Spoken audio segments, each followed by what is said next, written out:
Alright guys, so today I want to talk about my 12-volt fridge.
I picked this bad boy up on Amazon for $200 plus $40 for shipping, so if it's something you're interested in, I'll leave the link in the description down below so you can go and check it out.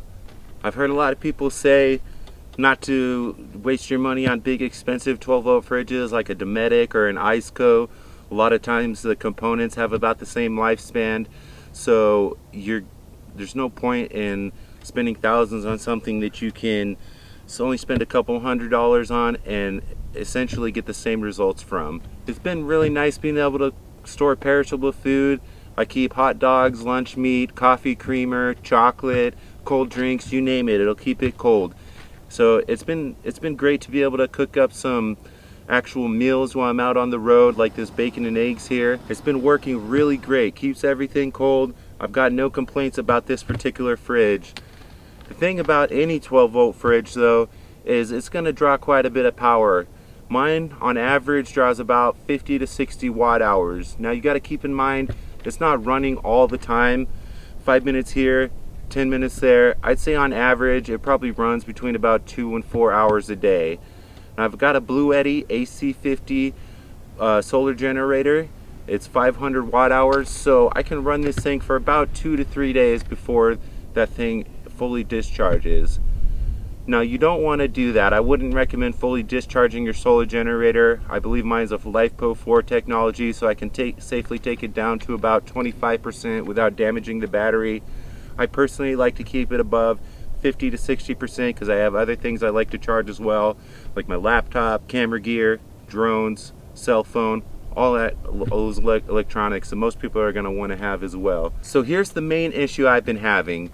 I made the mistake of buying a very cheap solar panel. The thing was rated at 120 watt hours, and at most, in perfect Arizona conditions, I've been getting about 35 to 45 watt hours. And I was under the impression that I'd be able to recharge my solar generator in 5 to 6 hours, but no. It's taken me all day just to get about 40% charge. And yeah, that is not good, you guys. Now for the first couple weeks of my van life, I was doing a lot of moving around. I spent about 2 weeks traveling from Washington all the way down to Arizona, and I wouldn't stay in one place for more than about 2 days. So I was able to plug my solar generator into the 12-volt cigarette lighter and recharge it through my alternator, and I was getting a solid 110 watt hours, so I was able to keep it charged up pretty easily. Now that I'm in one place, I'm camped out here, I've been in Arizona for about 2 weeks now, I've been struggling to keep that thing charged up with my cheap solar panel.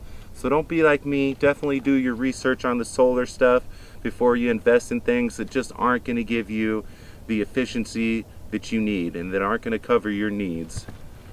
And that's where this particular fridge comes in really handy. This fridge also doubles as a cooler. It's got a little drain plug right in the bottom so you can add ice, drain out the water as it melts, and it's really going to help maximize your power usage. I put in ice about 4 days ago, Finally melted all out today, so I went into town and got some more. For the first 2 days after I put in ice, I did not hear the compressor kick in at all, so it's definitely been reducing my power usage for my solar generator. So my plan for the next couple weeks is to keep adding ice. I'm mainly going to use this as a cooler to store my condiments and keep some drinks cold. I've already gone through most of the perishable food that I've had in here. I'm going to start eating some of the dry food that I've got stocked up until I'm ready to invest in a better solar panel. If you're looking for something for a weekend long camping trip or a small road trip, I would maybe suggest just getting a regular cooler.